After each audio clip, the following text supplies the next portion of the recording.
ఈ భూమి మీద యేసుక్రీస్తు ప్రభులవారి తర్వాత అత్యంత శక్తి కలిగిన భక్తి కలిగినటువంటి వాడు పౌలు అని చెప్పక తప్పదు.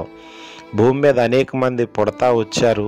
అయితే పుట్టిన వారిలో నాలో పాపముందని మీలో ఎవడో స్థాపించగలడని సవాలు విసిరిన ఏకైక వ్యక్తి ప్రభు అయినటువంటి యేసుక్రీస్తు వారు. అలాంటి యేసుక్రీస్తు వలె నేను జీవించడానికి సిద్ధంగా ఉన్నాను, మీరు కూడా సిద్ధమేనా అని నేటి సంఘాలకు సవాలు ఇస్తున్నాడు పౌలు భక్తుడు.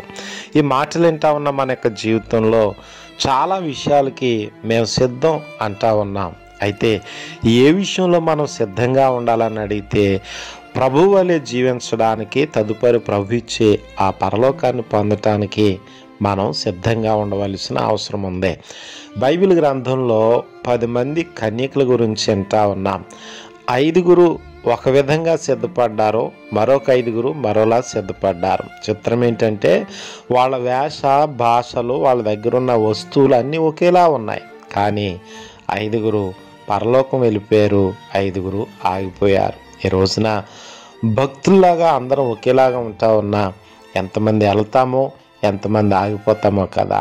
కనుక పౌలు విసిరినటువంటి సవాలుకి మేము సిద్ధమే అని చెప్పగలిగే దమ్ము నేటి క్రైస్తవ లోకానికి ఉండవలసినటువంటి అవసరం ఉంది కదా.